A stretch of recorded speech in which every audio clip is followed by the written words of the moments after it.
Work is going to continue here on the Tamiya Walker Bulldog. The upper and lower hulls have been glued together. There is a gap back here that we'll take care of in a moment. I did go ahead and shoot some primer, black primer, as you can tell, black, on the exhaust covers and on the cast texture and the weld seams I put onto the turret. Hopefully you can see that. It's a nice texture. It's not too aggressive, which is good. But back to the hull. The seam on the back, right where the two parts glue, right along here. For the most part, when I was gluing it, I was able to get enough cement in there to squeeze out some plastic to where that seam won't be that much of a problem to take care of, except for right here there is a small void, two small voids that we'll see how we're going to deal with that in a little bit. But for the front, where the upper hull meets the lower hull is a little bit lower. Yeah.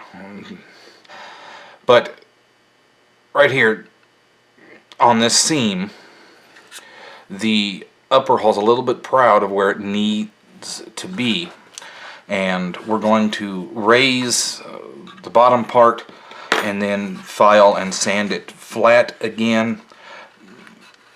It's enough of a difference that's going to make me have to take care of it. Now, some of the things you can do, if you had just glued that carefully, you would have been able to restore the, because there's a weld seam here on the actual vehicle, and it's not on the front, it's on the top, a little bit above the seam. You could probably get away with doing a little bit of filler and replacing that weld seam like we did on the turret, and get away, and you wouldn't be able to notice that height difference as much. That's one way to take care of it. The other way to take care of it is to put some sort of a filler there, either the Bondo or Tamiya, any filler really would work.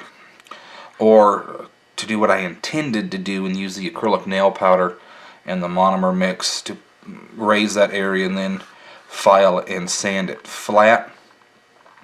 But I don't know exactly what the best course of action to do. Now, we did have some squeeze out when we glued it, so it's not exactly perfect on the lower half, so it's not a clean area down here, and I do want it to look completely flat and square to the front, so we are going to end up filling it, and the plan is, and I will stick to it, the nail powder, which I have in this, and their monomer, and mix it kind of thick, King of Diamonds, and apply it there. Thick, and you don't want it thick because you don't want it running anywhere and drooping or sagging. And the nail powder, when it's a little bit thicker, it does a good job at staying where you put it. And we don't need a lot. And you could just use super glue. Super glue would take more work to finish down than the nail powder will, but we're not going to worry too much about how much work it's going to take to work it down. But this is the reason why I haven't, one, put any cast texture, and two, I haven't put the headlights and their guards on, because I knew I was going to have to take care of this little gap and issue. So what we're going to do is do the acrylic nail powder again, open up the stinky monomer. Now, I do like using the monomer because it does bond well with plastic. If you're doing something like a resin kit and or you're filling voids in resin, you would probably want to use super glue, because that would give you a better adhesion to the resin. But get a little bit of the monomer. We don't need a whole lot. 3 drops probably should do it.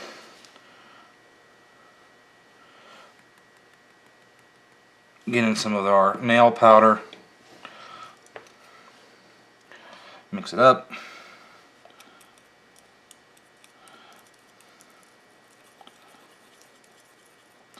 kind of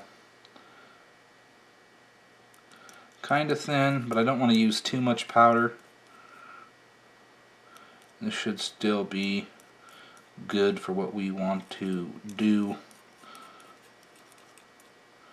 So we're going to go ahead and grab the upper hull and start to fill this front portion where we glued the two halves together.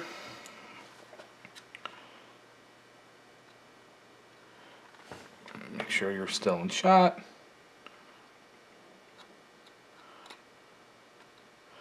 You don't, since we're going to be dressing this down and making sure it's square, we're not going to worry too much about being neat when we apply this. So I'm just sort of putting this on and making sure it's going into that void.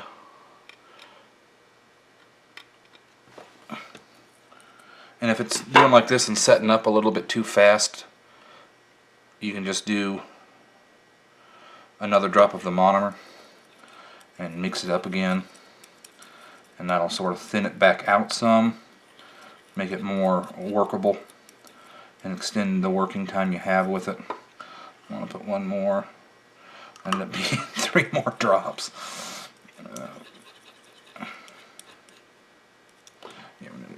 Need to add a little bit more of the powder. There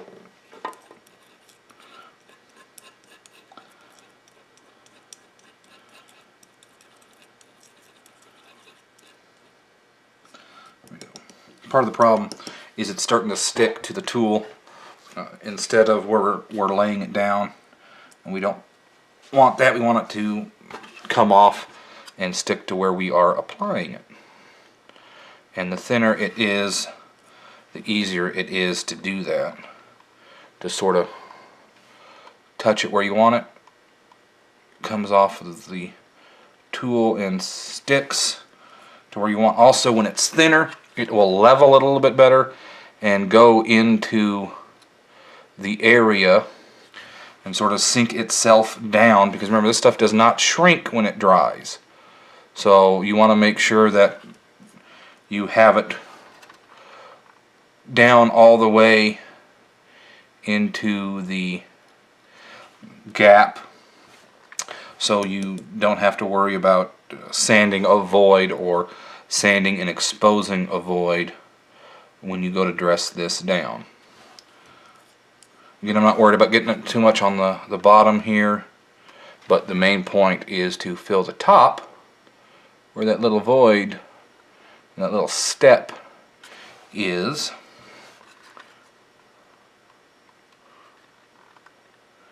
I think for the most part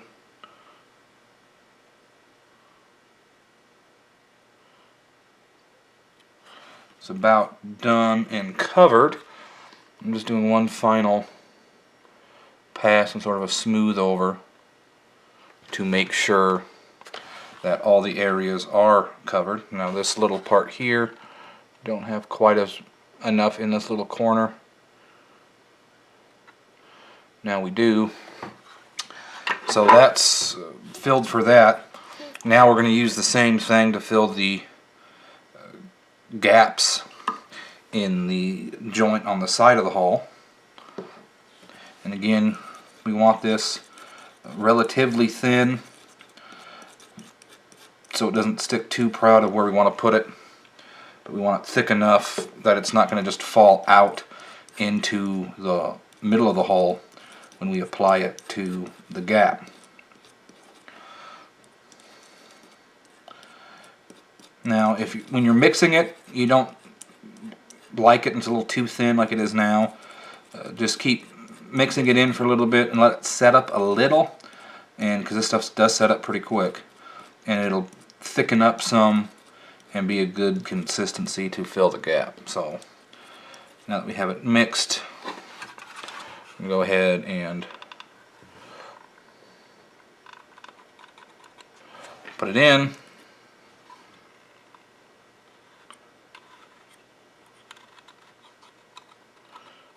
we'll do the chisel trick before, like we did before, to get some of this excess off, so we don't have to deal with a lot of sanding or filing in a 90-degree angle, which is very hard to do and will be almost impossible in the area that we're trying to work with. Again, you don't have to fill this gap, but I want this to be a nice smooth line. You don't need to worry about filling it perfectly as long as it's mostly gone, because part of this issue, or part of the problem with this gap, is it is thick enough of a gap that you can see it pretty easily when you are just looking at the tank from the side. I don't know if you can hear that, but it's very windy outside. You also have this gap up here, which we're going to take care of in the same way. Now, with the nail powder and stuff still flowing pretty freely and leveling pretty well, we'll drop some into there.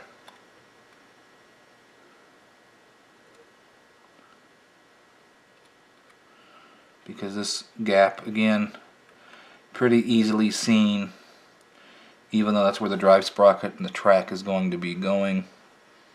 The front portion is hidden better by the running gear, so we're not going to worry too much about that. See if I can only get one drop of monomer this time. I'll do two. See how it goes. Just again, this adding a little bit more just thins it back out some and extends the working time. Otherwise, this stuff would already have been set up by now. And I want to be able to fill the gap here on this side.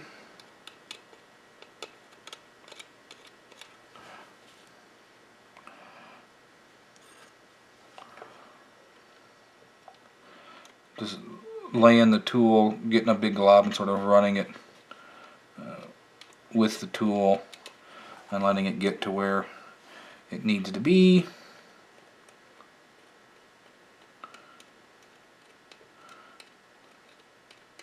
Again, if you're worried about trying to dress this seam down later on after you've filled it with something, you could use something like Vallejo's putty, where you can just wipe it clean as you're working with it.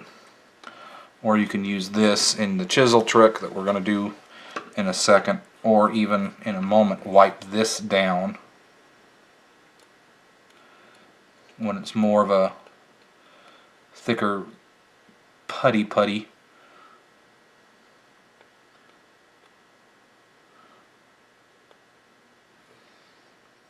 I think that's all the gaps filled that we need to fill. So clean off your tool. You don't want to get this stuff on your hand because it sticks pretty good to skin, and that can be a problem trying to get it off. So what we're going to do on this side that we did first, come in with a Q-tip and just sort of drag some of the excess off, kind of push it around some.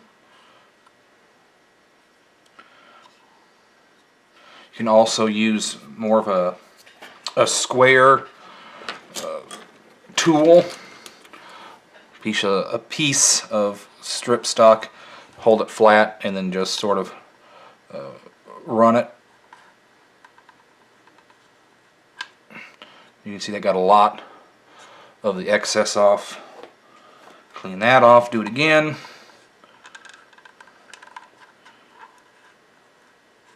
Of course, something that's a little bit stiffer would work better, but I got a lot of the excess off. Come to this side. Now you want to do this before it's set up too much. Do the same thing. See how much we just removed that we now don't have to worry about trying to sand that off. And the good part with this stuff is it's set up enough that it's still in the gap. You can go back to this side. So good. We'll get the cotton bud, even get a little bit of the monomer on it so the stuff wasn't going to stick with it. Get off some of the excess and then just sort of rub at it the same way you do with Vallejo putty, perfect plastic putty, or even lacquer thinner and lacquer putties. Just remember, this is a somewhat of a cement for styrene, so if you rub too hard you will be rubbing plastic off of the kit, which you don't really want to do.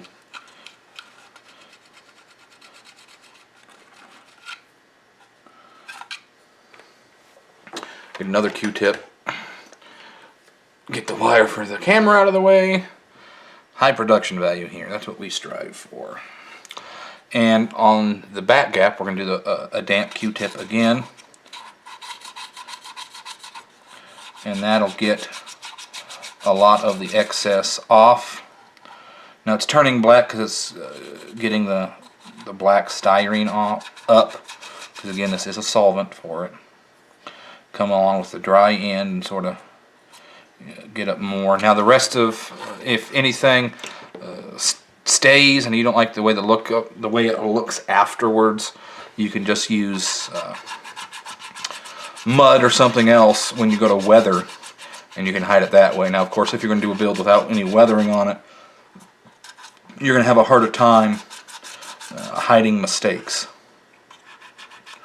But as this sits right now, we're not really going to have a problem with that, because this is going to look decent enough on its own that it should not be a problem. Now no, it's not the smoothest, as you can tell, but that gap is filled.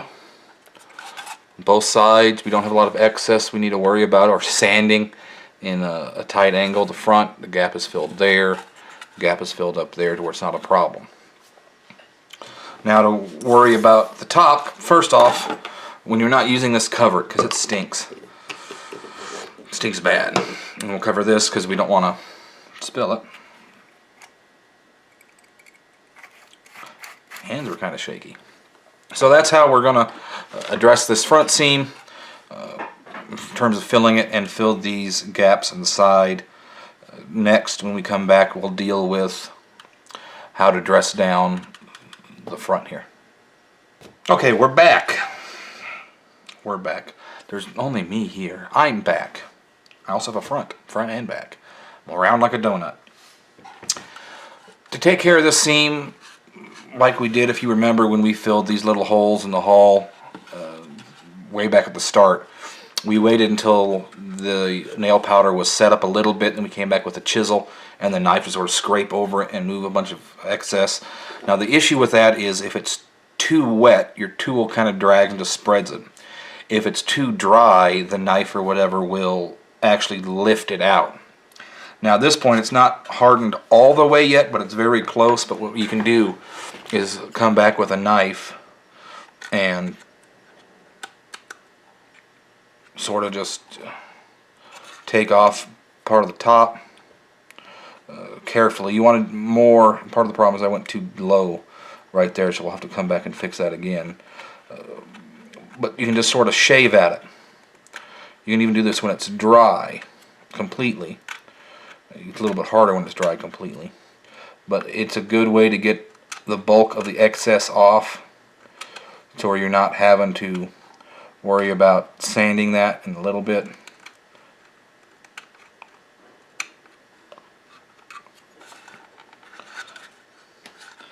Now part of the issue, and I'm kind of glad this happened even though I have to fix it now, is, like I was talking about, if it's not dry enough, you can lift some out. And what happened here is I was going too low and too flat with the knife, and instead of just shaving off the top, it got under it and lifted the whole thing out. Now the monomer is sort of a solvent, and it can act like a cement on styrene, but it's kind of slow and it doesn't bite right away. So we'll mix up some more acrylic and fill that, and come back when everything's dry and show you the process of filing and sanding to get this taken care of. Okay, now we're going to address the acrylic powder that we used as our filler. Now, again, I've talked about the benefits of the acrylic nail powder over just straight super glue before, but one of the things that is a good benefit to it, rather than just using straight super glue, because you could have used a gel super glue to do this and then sanded it afterwards, is not only does the acrylic nail powder sand easier, because it is mainly a powder, but also it scrapes easier than super glue. So I'm going to show you that in a minute and just scrape across it with this scalpel. But one of the reasons, at least I'm trying to explain it that I can think of, is when you put super glue down in any real thickness, it doesn't really have a grain structure to it that you can work with, to where, like, if you go to cut it, it can just sort of break and fracture, sort of like glass, in terms of at least trying to explain this. But with the nail powder, it being a powder, you sort of have a grain structure you can work with, where you can shave it off easier and it'll just sort of shave off that way, and it sands easier. And one of the other things you have to remember is it's used to build up nails when they're doing nails. And how do you shape nails? You sand them. So it's going to sand a little bit easier because of what it's made for. But it being mainly that powder, it really lets you scrape it easier, far easier than super glue in my experience. Now, one of the other reasons I wanted to mix this thinner rather than thicker is because I wanted to have less powder in it, to where it isn't as dense, so it's a little bit easier to work with that way. Now, if you're mixing the nail powder with super glue, you'll probably want to mix it a little bit thicker. That way you're dealing more with the powder than you are the super glue. But with the monomer, you don't really have that issue as you would with super glue. So if you're using the liquid monomer to make the putty, I would mix it a little bit on the thin side. If you're using super glue, more powder. So, but one of the things that is really useful is to scrape it. And I know it doesn't sound that great, but it scrapes pretty easy. And as you can see, it's sort of shaving off the way it would if you were, for example, just shaving at styrene. Now you can also come back and try and use it and kind of cut away at it, but scraping it does a good job, and you don't have to worry about scratching the top too much, because we're going to add a cast texture to that anyway, but still be careful you don't want to gouge it. So I'm going to go ahead and scrape a lot of this down, and then we'll go over how to dress it down after that. I've gone ahead and scraped most of the filler away, and as you can tell, hopefully you can tell, that the majority of it, 90% or more probably, is gone. Now, I have a piece of masking tape here for a reason. We'll get to that in a second. Now, once you've scraped most of it away, you can tell there's still some high spots over here. There's also a little void right there, not the white part over here, that I just didn't fill enough. That's one of the reasons I was talking about. When we filled this, you want it a little bit thinner so it runs in to the void, or runs into the gaps a little bit better, but we can take care of that when we go to add the weld seam. Now, there are a few ways you can take care of this now. You can either get a good flat sanding stick like this, or make your own sanding stick by using a wooden backer like a popsicle stick, and that way you can ensure that you're staying flat, because you don't want to round off this front edge. We want that to stay a nice clean line. Or what you can do is, what I'm going to do is use a file. Don't be afraid to get a file out and work on a model kit with an actual file. Now, for the main part from between the two headlight housings, you can fit a pretty wide file like this one. Now, the only thing to be careful of when you're going to use a file is make sure you're flat and very light pressure, because you don't want to gouge in on one of the sides. Now, the reason the tape is there is because I don't want to file away this top edge, and if you're not careful, you can round it off, and we're concerned about that. We're concerned about this and making sure this stays square and the top stays square. And since we're going to add cast texture, we don't really care what happens in the middle, because the cast texture will hide a lot of it. Now, in front of the headlight housings,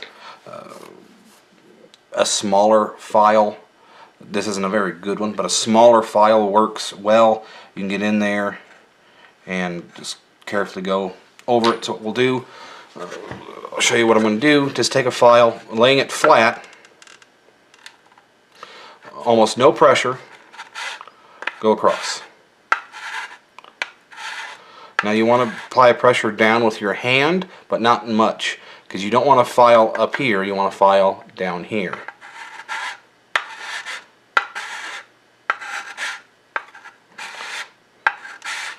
But very light pressure. You can see where we're kind of burning through that tape a little. So just carefully go.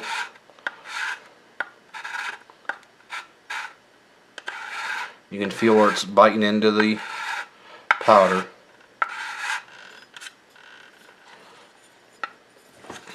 Come back this way. Same thing, just be careful you don't run into the vision ports for the driver. You don't want to mangle those up. And just carefully, light pressure, slowly work to where you have it flat. Now, the bottom side, you can just take the file, put it flat, go like that. Now, luckily for us, it's not going to hit either of the fenders. So again, light pressure, like this. And you can still see where we're kind of proud here and there.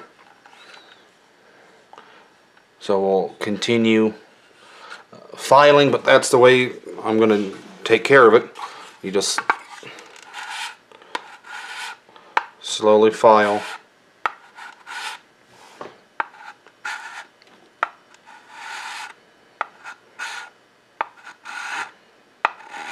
Again, don't worry. See, part of the problem is I just gouged that. I wasn't paying attention. We'll just call that battle damage. I know the old cliche, battle damage. It's just battle damage. But for the most part right here, we're pretty good. There are a few areas that are still kind of proud. Now you don't, again, since we're adding cast texture, you don't need to make sure this is perfect, a perfect finish, because again, the cast texture is going to hide a lot of problems. But just keep going with the file until you're satisfied with the majority of the filler being gone. So I'm going to take care of that off camera and show you what the finished result looks like. So the filing is done, and hopefully, as you can tell, we're all the way across to the bottom. It's a little rough around the headlight housings, but we've gone ahead and filed that and the top, and we still have a nice, clean, crisp line at the front, which was what we wanted to maintain and be on the lookout for and be careful of. Now what we're going to do to sort of dress this down even more is, one, get rid of the masking tape, and then we're going to use a sanding stick, the UMP 400-800, and with very light pressure and very flat, we'll go over with the 400 and smooth out the file marks. And as you can tell, as we're sanding across it, we're sanding across the whole thing. We're not hitting any high spots. Everything's been taken down with the file to be flat. Now you have to be careful with the sanding stick. You don't want to round the edges too much. Push more in the middle of the plate than at the edge.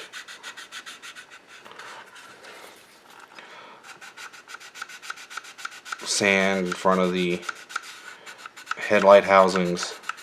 That'll help unify some things. This will also show you where you need to do a little bit more work, if more work needs done.